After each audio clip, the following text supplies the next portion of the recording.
All right, good morning. One of the things that I wanted to do in this video is let you kind of see what it looks like to process a client in real time. Now, I know that when you are trying to learn something via video, and the different steps are in different videos, sometimes it's difficult to kind of visualize how you're going to put it all together and and think through what the process is going to look like for you. So I wanted you to see the process firsthand. Okay. I want those that are skeptical. They're like, oh, this looks too complicated. I don't know if I could do it. Clearly, I need a lot of education to know how to do this. I want you to watch a process and see what it actually looks like. And we're going to talk about the decisions that are being made. I'll actually probably go through and just process it like I normally would without explaining a whole lot. And then I'll go back and explain what those decisions were because I want you to see how quick it actually goes. I want you to see how easy it is. And more than anything, I want you to understand that literally anyone, without any extensive training, without hours and thousands of dollars worth of classes, you can use this software, get awesome results for your client, and absolutely anyone means you. Okay?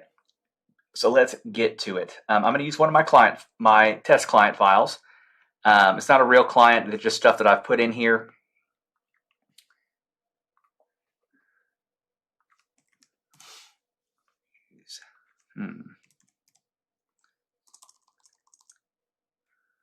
What's happening here?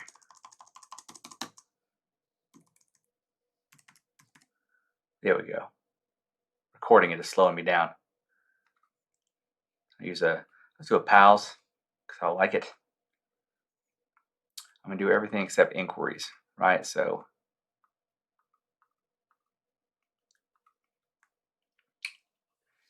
here we go. You'll see that it's going to say, yep, there's some creditor addresses that need to be verified. And hit OK.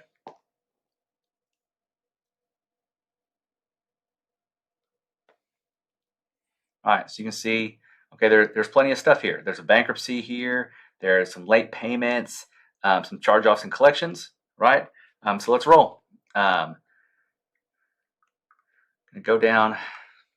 Yeah, public records. It is a bankruptcy. So for bankruptcies, I am gonna do Innovis, LexisNexis, SageStream, Factor Trust, CoreLogic, Clarity,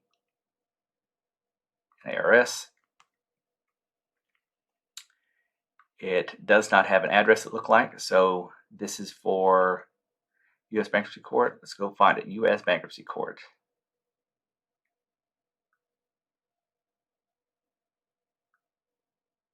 U.S. Bankruptcy Court. There we go. Not negative. Let's just go down to the next negative item. Okay. Here we go. It's a late payment.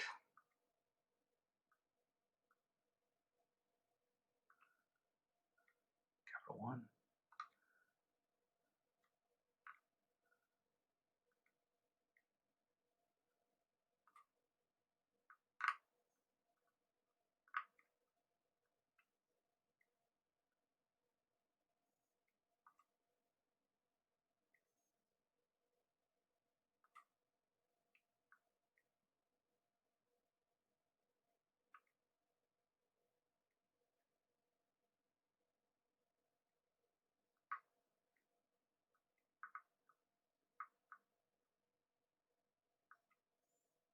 So 15. Jump down to the next one. 17.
Oh, I was there anyway.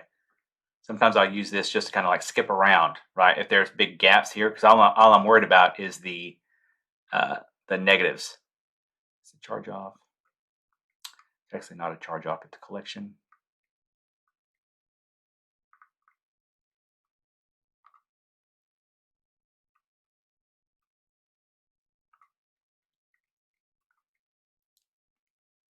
It's actually a medical collection.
Hmm.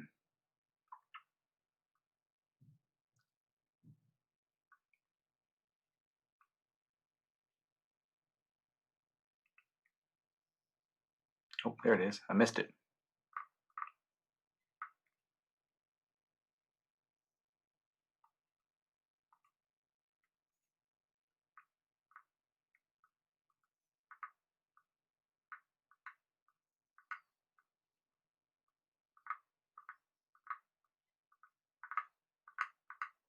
There it is. So boom, I would hit generate right there.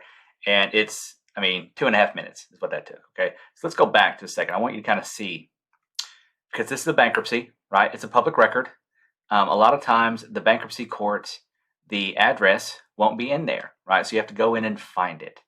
And again, these are all these addresses are going to be based down here at the very bottom of the report, where you have a list of all the creditors that are on the credit report somewhere and their addresses, right? So that's coming from the credit report. That's what makes up the Prodigy list here. All right, that's what makes up the list. So what you saw me doing was going through, when I was looking at late payments, I was looking at a couple things. If it's a late payment, it's open, so no problem. I'm just going to fire off, right? Let's go find another one. Here was a late payment where it's open. It was not a big deal. This late payment is open, no problem. Where's that one I wanted to show you? Was it this? Okay, so this right here. This is closed. You see that? So you got to kind of make a decision on, if it's closed, are you going to attack it or not? So the first thing I look at is like, when was the late payment? Well, it was within the last few years. So yeah, you're going to go ahead and attack it, right? That type of thing.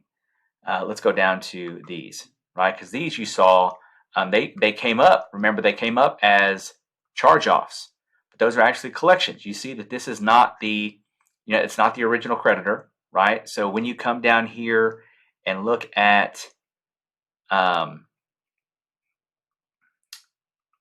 in here, account type, you can see it's in collection, right?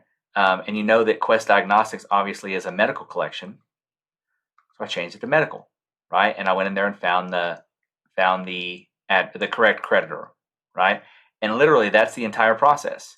So if I were to go back down to the very bottom, once it's done, you just hit generate.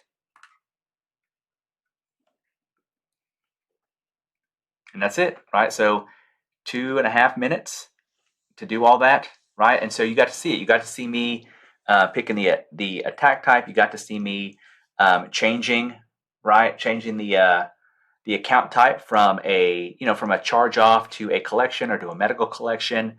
You got to see me changing the addresses, and that's it. Like, that's what you're going to do. That's the full process right there. You can even go in and I can, we can go in and see like what this looks like, right? Just here. Oh, let me bring it over here so you can see it.